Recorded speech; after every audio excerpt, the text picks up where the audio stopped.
Meine sehr verehrten Damen und Herren, ich darf Sie alle recht herzlich heute begrüßen zur Eröffnung der Ausstellung Anatsui. Ich darf ferner begrüßen Frau Curiger, die sich dankenswerterweise gleich bereit erklärt hat, hier die Eröffnungsrede zu halten, Herrn Okeke-Agulu, den Kurator dieser Ausstellung, und wenn ich ihn heute gleich noch begrüßen kann, freue ich mich natürlich auch auf Anatsui.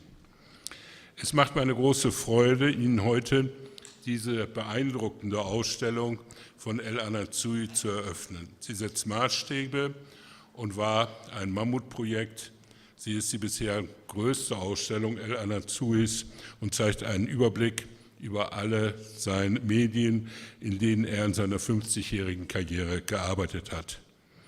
3 neue Arbeiten hat er für das Haus der Kunst entwickelt, darunter die Fassadenarbeit aus Druckplatten, die sie beim Eintreten in das Haus der Kunst heute begrüßt hat.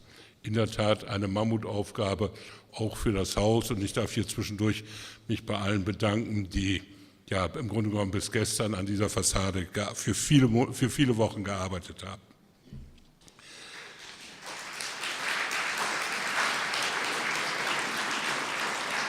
Diese Ausstellung und gerade auch diese Fassadenarbeit untermauert die Position des Hauses der Kunst als Vorreiter für wichtige aktuelle künstlerische Positionen. Die Idee zu dieser Ausstellung stammt von Okeke-Agulu. Er hatte sie lange, bevor er Direktor dieses Hauses wurde. Er hat die Idee weiterverfolgt und zusammen mit Chika, Okeke-Agulu und mit Unterstützung von Lentini kuratorisch realisiert. Ich möchte Ihnen allen, die kuratorisch an der Entwicklung dieser Ausstellung mitgewirkt haben, danken. Mein Dank und mein Respekt gilt hier vor allem Okeke-Agulu, der leider heute nicht bei uns sein kann und sich entschuldigen lässt. Chika Okeke-Agulu wird uns einige Worte von ihm nachher übermitteln. Dass diese Ausstellung von globalem Interesse ist, ist daran zu erkennen, dass sie wandern wird. Sie wird gezeigt werden im Arab Museum of Modern Art in Doha, im Kunstmuseum Bern sowie im Guggenheim Museum in Bilbao. Dies erfüllt mich mit Freude und Stolz. Für die Zusammenarbeit möchte ich den Teams in den genannten Museen recht herzlich danken. Etliche sind heute hier. Ich danke Ihnen für Ihr Kommen. Und jetzt darf ich mal unterbrechen und den Künstler begrüßen, Anatsui.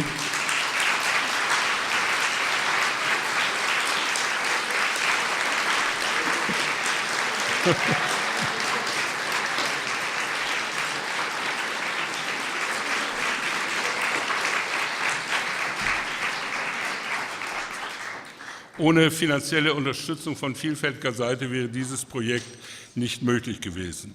Unser Dank gilt an die Mentor Foundation in Luzern, an die Alexander Tuzek Stiftung, und wir danken auch der Gesellschaft der Freunde des Hauses der Kunst sowie Jack Chairwoman, jetzt wird es schwierig mit der Aussprache, René Folavillo, Bolachi Balogun, Yvonne Fascinro und Kavita Schellaram, Sponsoren insbesondere für das, was Sie draußen an der Fassade des Hauses sehen. Meine sehr verehrten Damen und Herren, eine Ausstellung ist immer auch Teamwork. Und so möchte ich mich auch bei dem gesamten Team bedanken, dass es wieder mal geschafft hat, pünktlich zur Eröffnung eine Ausstellung fertig auf die Beine zu stellen und sie so zu machen, dass Sie sie auch sehen können und heute Abend auch genießen können.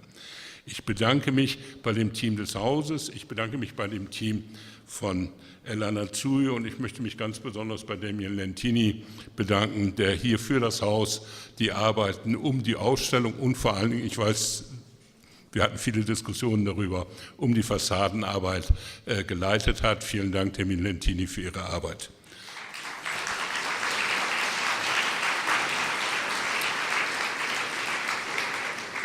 Ich darf jetzt das Wort geben an die Vorsitzende des Expertenrates für das Haus der Kunst, Frau Curiger. Vielen Dank.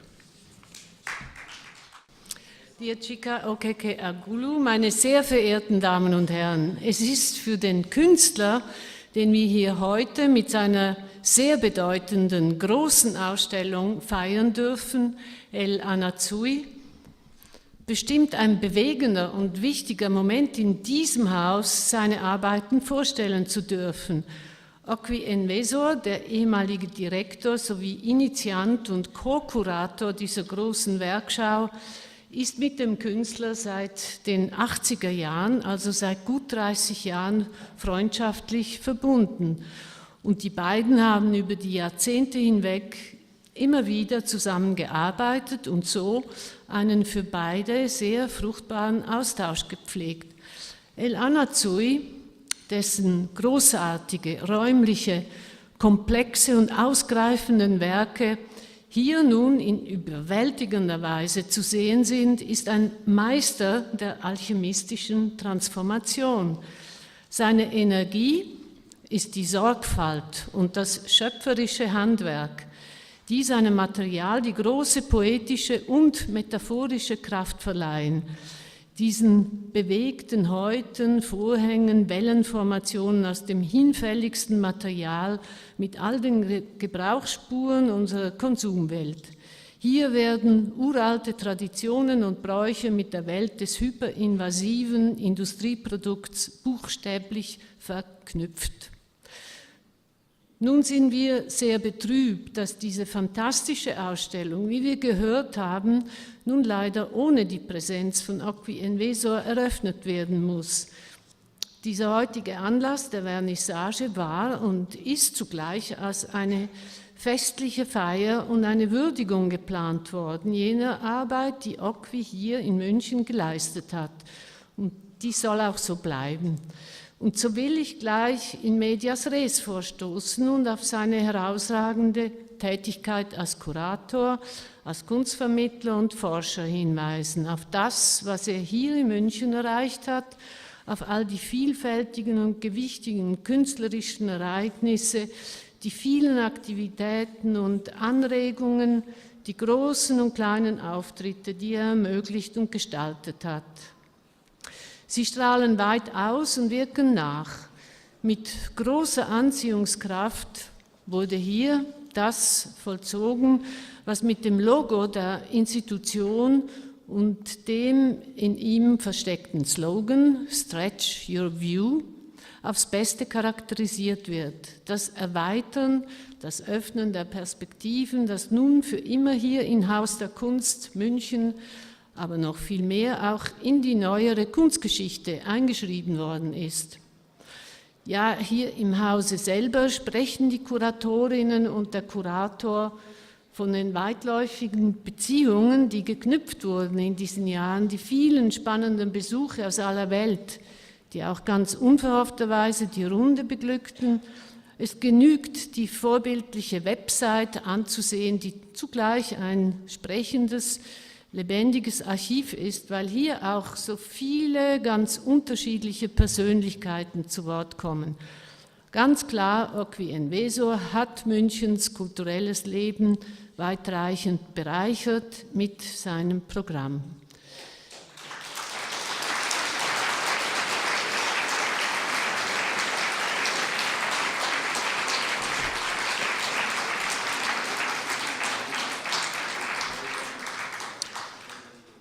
Zugleich wurde das Augenmerk auch auf Hiesiges gerichtet. Gleich zu Beginn wurde mit EMC, dem legendären, international bekannten Münchner Musiklabel, programmatisch etwas aufgegriffen, was dem Genius Loci entsprang und derweil das Spartenübergreifende als die Weiterführung und auch Ausweitung der von den Vorgängern Christoph Vitali und Chris Derkon bereits initiierten Aktivitäten als ein Vorstoßen in einen erweiterten Kunstbegriff, in welchem auch das sogenannte thematische, etwa im literarisch erweiterten Sinne gemeint sein kann. Die Erweiterung der Perspektive aber, wie vorhin schon erwähnt, hat Okeke-Agulu auch geografisch und soziokulturell ausgerichten. Es gibt kaum jemand in der Kunstwelt, der auf diesem Gebiet eine vergleichbare Kompetenz aufzuweisen weiß und einen entsprechenden Erfahrungshintergrund. Wie gern lässt man sich von einer solchen Position auch zur Reflexion über unsere eigene Kultur befeuern. Nehmen wir das Wort Hintergrund nochmals auf, wenn wir, wie heute Abend, mit Anatsui das Privileg teilen, die Verbindlichkeit und Beziehungsintensität der langjährigen Vorarbeit in dieser speziellen Präsentation spüren zu dürfen, dann ist hier auch der Kurator Chika Okeke-Agulu mit gemeint, der 1993 schon mit Okwi in Princeton das NKA, das Journal of Contemporary African Art, mitbegründet und herausgegeben hat. Vergessenes oder ganz Unbeachtetes, die blinden Flecken des Diskurses, wie drängend relevant es heute in unserer globalisierten Welt geworden ist, sich diesem Thema auch mit Entdeckerfreude zu widmen, auch das ist seine Spezialität. Am Beispiel Frank Bowling, einem herausragenden Vertreter der afrikanischen Diaspora, verhalf Enwesor zur verdienten Aufmerksamkeit, um seine Bedeutung nicht nur für die 60er Jahre in London darzulegen, aber auch ganz allgemein, um einmal mehr kunsthistorische Lücken und Perspektiven der Erweiterung auszuleuchten. Dies lässt durchaus auch Berührungen mit Michael Buthe etwa, der 1994 als 50-Jähriger in Köln verstorben ist. Er ist nicht genau ein übersehener Künstler, aber einer, der in den vergangenen 2 Jahrzehnten zu wenig gezeigt wurde. Ein Vertreter der besonders lebendigen 70er-Jahre-Subkultur, die damals auch ausgeschert hat in andere Kulturen zwecks Inspiration, als Vertreter der Nachkriegsgeneration, die den Ausbruch probten aus der Enge mit dem Hunger nach neuer Lebensintensität. Die Nachkriegsthematik wurde besonders virulent in der spektakulären, großartigen Ausstellung Post-War, Kunst zwischen Pazifik und Atlantik, 1945 bis 1965, in nie dagewesener Weise aufgegriffen. Zusammen mit Ulrich Wilmes und Katie Siegel hat Okwi Enwesor aufgezeigt, wie die existenzielle Betonung des Menschenbildes nach der Zerstörung des Menschen durch den Menschen sich in ganz verschiedenen Ländern der Welt offenbart, wenn man diesen westlichen fixierten Blickpunkt verlässt. Es gäbe noch so viel zu sagen und noch so viele herausragende Ausstellungsereignisse zu erwähnen, wie etwa die in diesen Räumen besonders ergreifende Louise Bourgeois-Ausstellung. Ich schließe nun noch mit einem Statement, das mir Nicholas Serota, der ehemalige Direktor der Tate Gallery in London, hat zukommen lassen. Nick Serota ist auch in der Findungskommission, die jetzt im Moment eine neue Leitung für dieses Haus sucht. In diesem Statement lässt er dem Haus der Kunst die Rolle als eines der 3 wichtigsten Häuser in Europa für Gegenwartskunst zukommen. Following the achievements of Vitali and Derkon, Okwi Enwesor added a new dimension, placing the Haus der Kunst as one of the 2 or 3 leading institutions in Europe and in opening our eyes to the art of the whole world. Vielen Dank und nun gebe ich das Wort Chika Okeke-Agulu.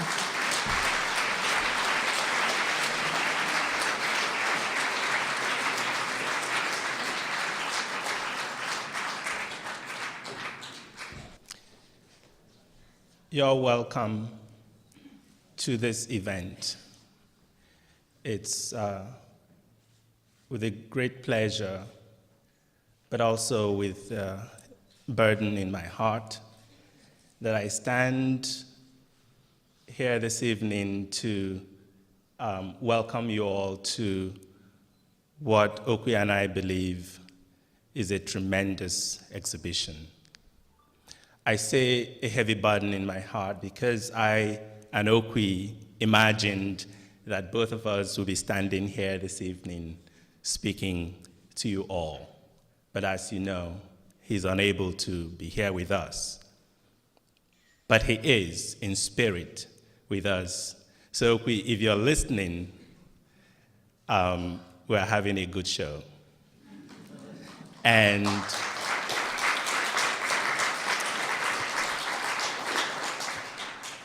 And I want to say to every one of us here to please wish Okwe the soonest recovery possible so that he can continue to do the work that he has done over these past many years that have made him, I believe, he's my friend and my brother, but I believe that he is, on account of the work that he has accomplished, one of the most compelling curators anyone has seen anywhere, anytime.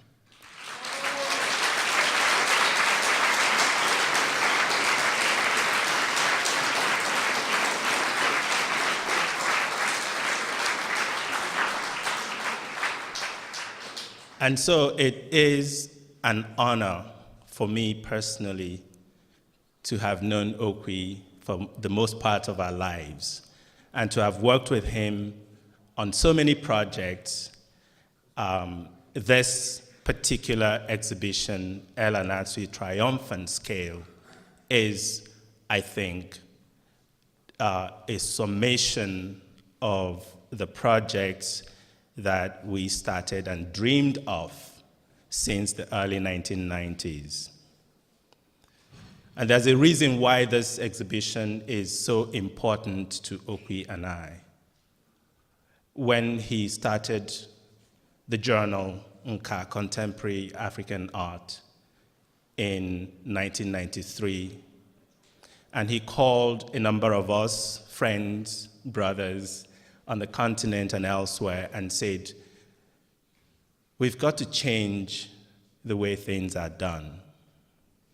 We've got to change the landscape of contemporary art, specifically because it was abundantly clear to us that the incredible work artists on the African continent were doing had yet to gain the deserved attention of the contemporary art world. And so Okwe said, we've got to change this.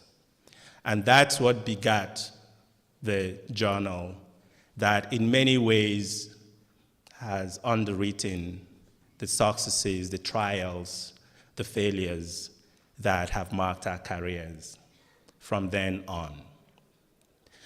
And there's a reason why I mention this, because the very first collaboration that I did with Okwe for this journal in 1994 for issue number 1 was a conversation with Anatsui, who was then my senior colleague at the University of Nigeria, and before then, my teacher in the sculpture studio. And after my training at Nsukka, I worked for him as a studio assistant.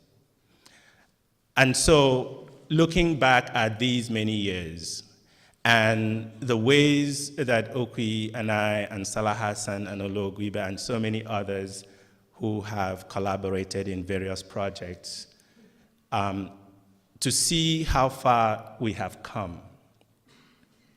It may explain part of the title of this exhibition, and I'll come to that shortly.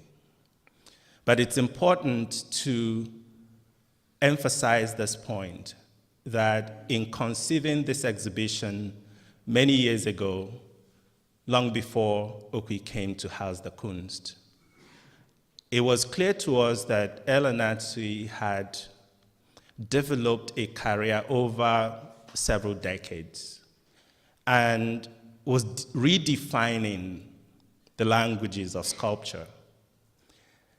And it was important for us to tell and analyze this work, to try to convince scholars, critics, curators, collectors, and all the agents, all the individuals, all the institutions that define the contemporary art scene. It was important to us to take up this work and demonstrate why it is one of the most significant gestures in the contemporary art scene today. So when Okwe became the director of Haus the Kunst, a project that we had been talking about for so long as a book. When he came to Haus der Kunst and we looked at the space and the magnificent galleries of Haus der Kunst, Okwe said to me, it's got to be a show. It's got to be an art exhibition. And so you can imagine me, my art historian, working in the university and who is given to writing books and teaching graduate students. When Okwe said, well, this, our project, has got to be an exhibition, it seemed like he was being partial, right, to his interest as a curator. But because we have collaborated on so many projects, and Okwe is one of the most exciting minds to work with, I thought, you have a point. And so that idea that began more than 10 years ago as a book became this exhibition that we are going to see today. And so the connection to Haus der Kunst and to Munich is very important, in part because some of our most important projects have happened in Munich. In 2001, Okwe and I and others collaborated on an exhibition that in many ways remains one of the most profound endeavors that we had undertaken, and that is the exhibition called The Short Century at Museum Villa Stuck.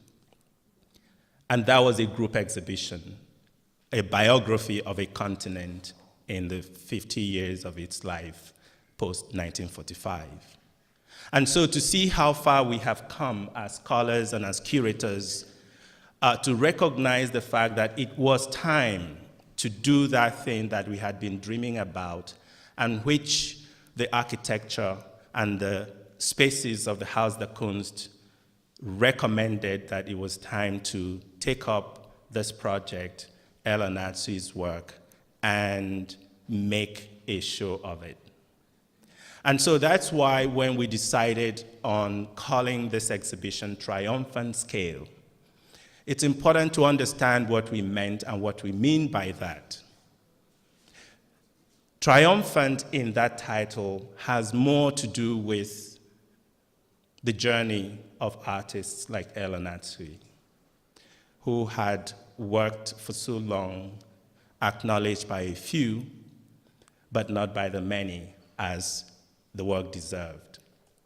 And to see how much over these many years he had come to this point when it seems that that due recognition is finally coming at a point in his career when he is a master of his craft.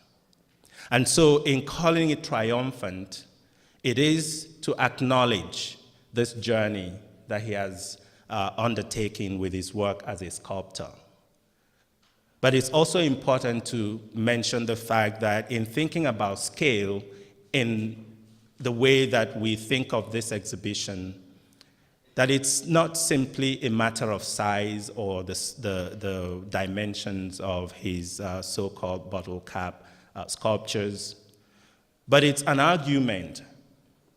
And there's a reason why I say it's an argument about what makes his material, his process, his mode of facture, make it natural that these works manifest in the kind of scale that we encounter them.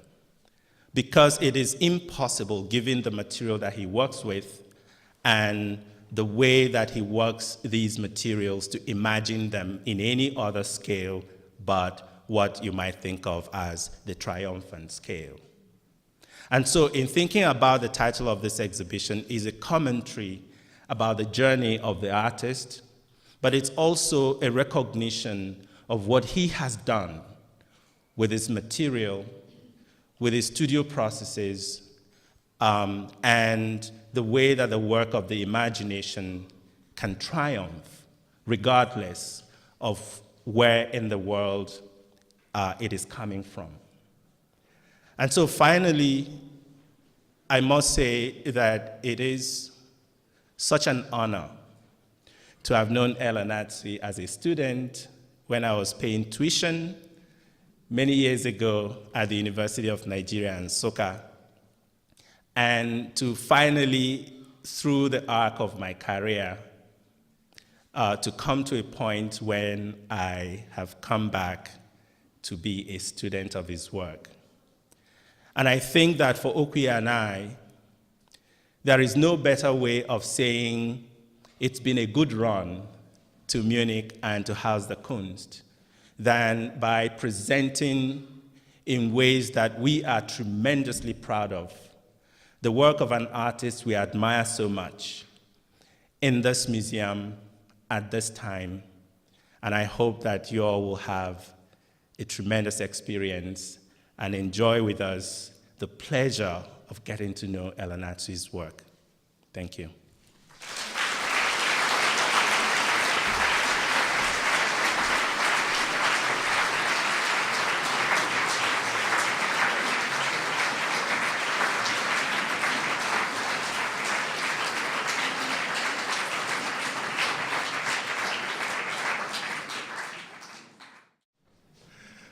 Welcome, everybody. It's a great pleasure to see many people here. I don't know, there's no work in Germany?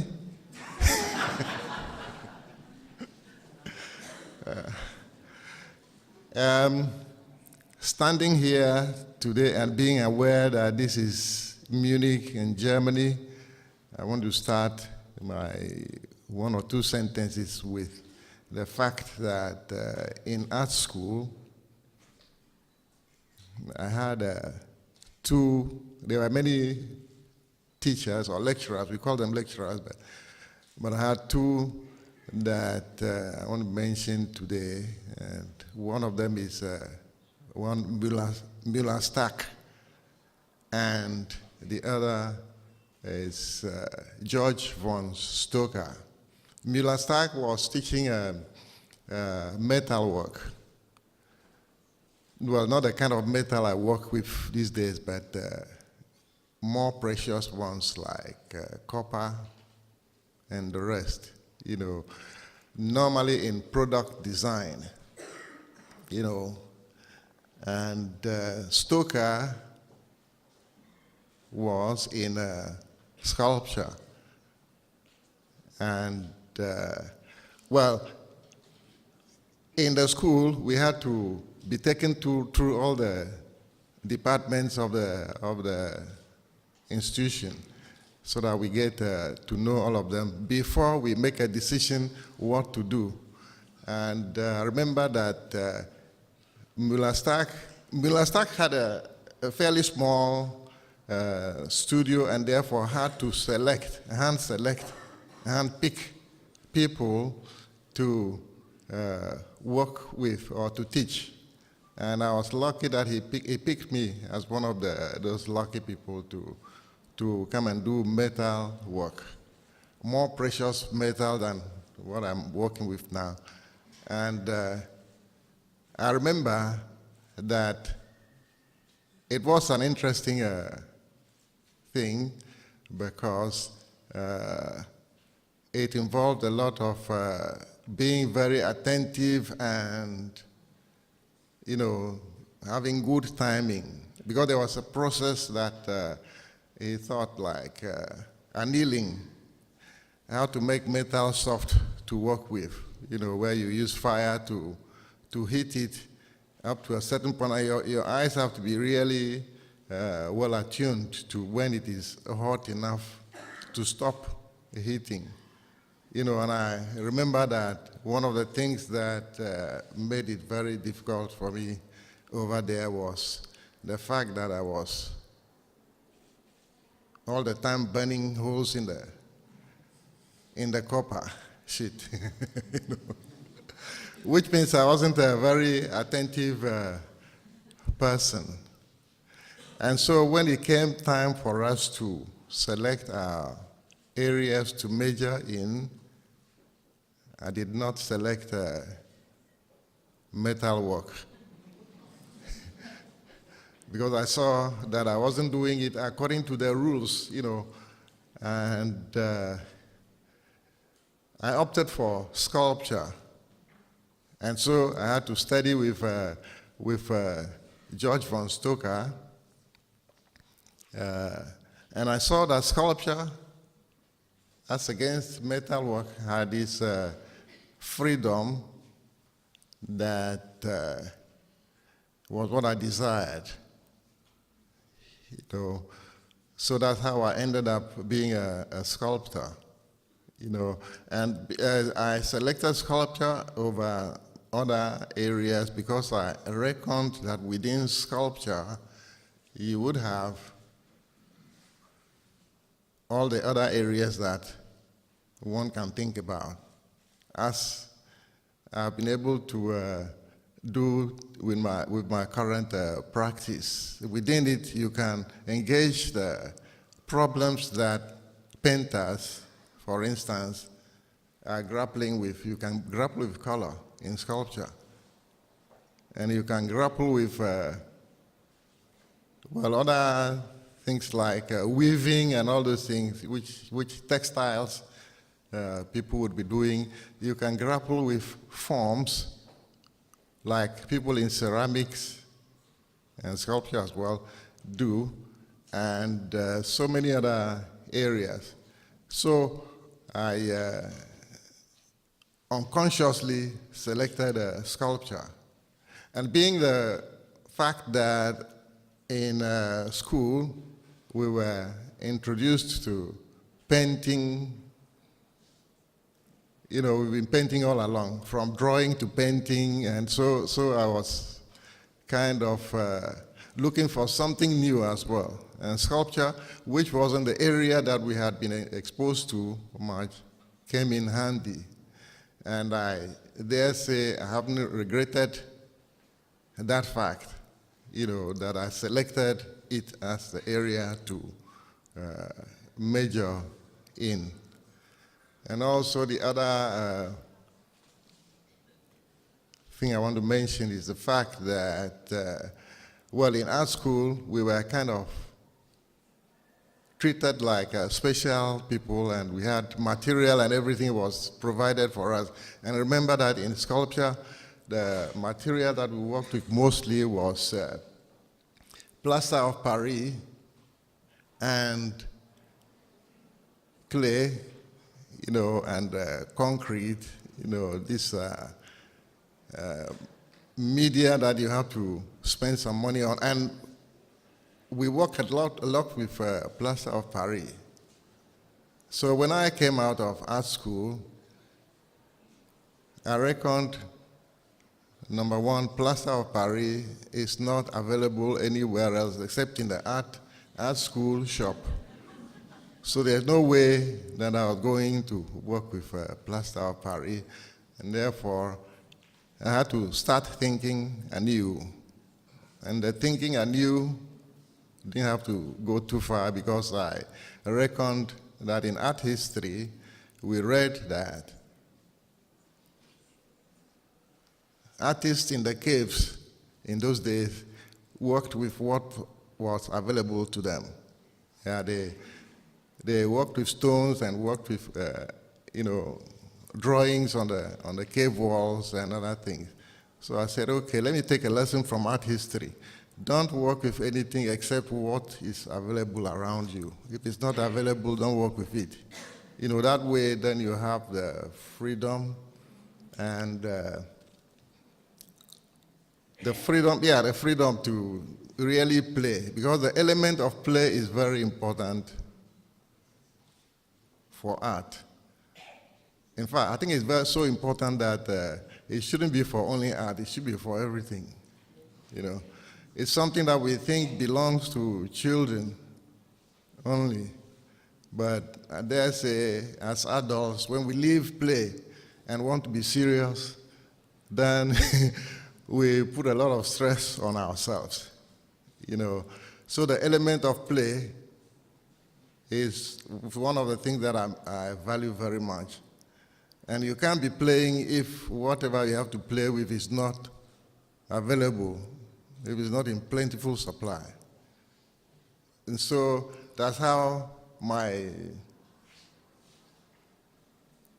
career has grown around that. You know, that I work with very common, simple, you know, things that people might.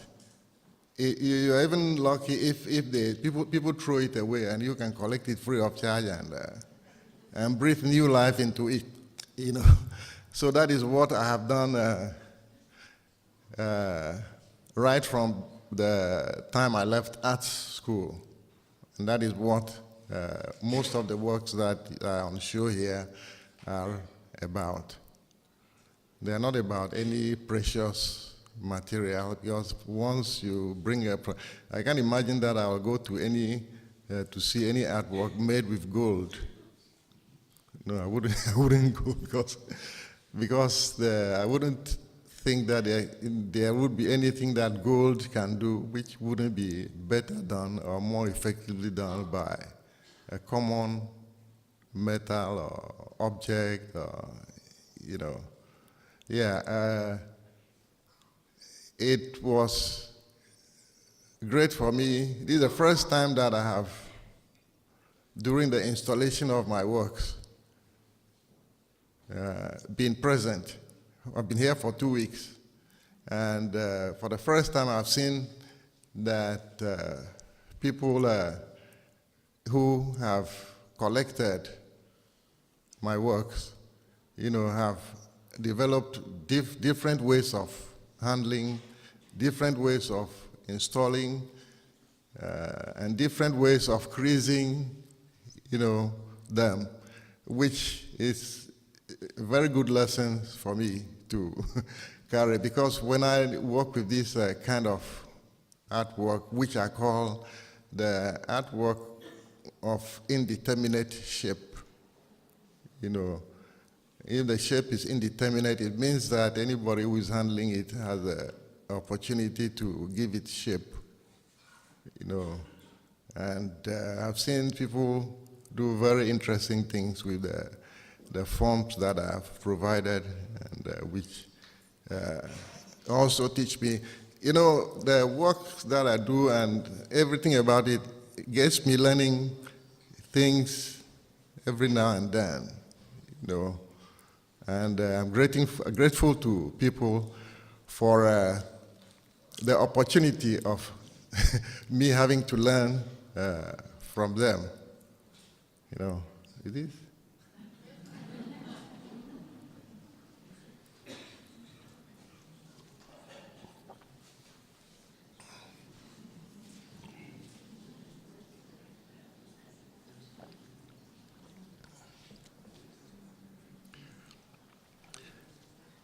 Yeah,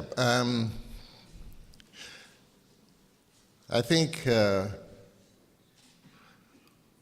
one other thing that I want to mention is the fact of drawing, because when you go through, you find out if the drawings that are exhibited there are to be dated, you'll find that after a certain period, up till now, I haven't been drawing. Why haven't I been drawing? Because the process that I use these days is so slow that you have all the time to think, you know, as it goes on. Now, when I work with wood and then the chainsaw, for instance, and other mechanical means which are so fast, I have to have some idea what I'm going to make before I set them off. And so that was a period that I did a lot of drawing, you know, and most of the drawings that you see there come from that period. And also when I worked with clay and other things, I had to do some idea, some drawing. The reason I don't draw these days also is my belief that when you draw, you kind of make yourself a slave to I can imagine a situation whereby I'll be working and then go back to, so I've developed a form of working in which I just let the things happen organically, just like a human being growing. We don't have anything to go back and look at and before we continue. We just continue growing, or just like trees continue to grow, without having to go and refer to a drawing or a blueprint in order to continue. And art is not a city that you have a blueprint for, that you have to go and refer to. The freedom, that's the other thing, the freedom that it has, or that it offers, is what I think is very important, and which I value very much about it. And it's freedom that I think can get a lot of people unsettled. A lot of us, if we are given freedom, we can't use it. We want to work with, rules and regulations, and, I've seen it so many times, happen, and, that I give freedom to people to shape my work. Of course, that is the only way I can do, because I can't be everywhere to be installing them,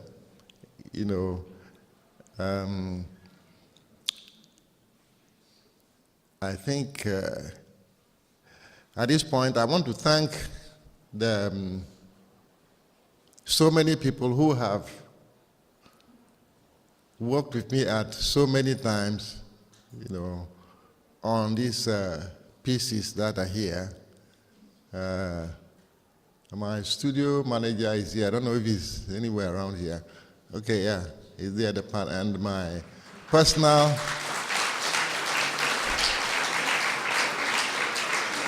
and my personal assistant should also be there, who in fact worked on the first ever piece that I did with the bottle caps. Is also here, and they've all come to help with the editing.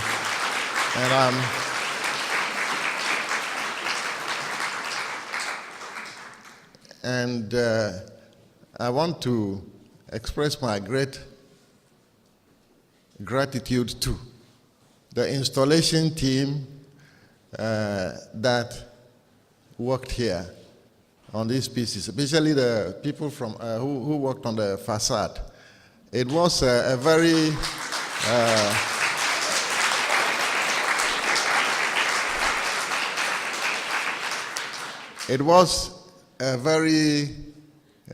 stressful thing at the beginning. I had a lot of thought that this is not going to happen.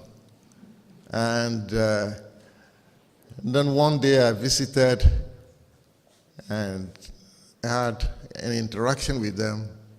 And by the time I came a second time, I saw that they had a clearer understanding of everything that was to be done. And that got me able to sleep a little bit. And then the other one was the people who installed the works inside. I reckon that these are new things to them. Most of the time my works have been exhibited in the US and other places, but not much in Europe. So I thought, okay, this is going to be a real thing. But I came about a week after they've started installing, and I saw that they had clear understanding of what they were. I think they are very astute professionals, that I want to render my gratitude to. I've learned, and I've learned a lot of things from them also. When I came, the work in room 2, which had a transparent elements. You know, I wanted it to be hung in a way that it would not show any line at the top, but they had used very thick metal at the top, and I objected, you know, initially. And the leader of the team, Tina, I remember the name, yeah, Tina came and told me, well, that she thinks that is going to work well. So as time went on, I saw more of them went up. I saw that she was really right. Yeah.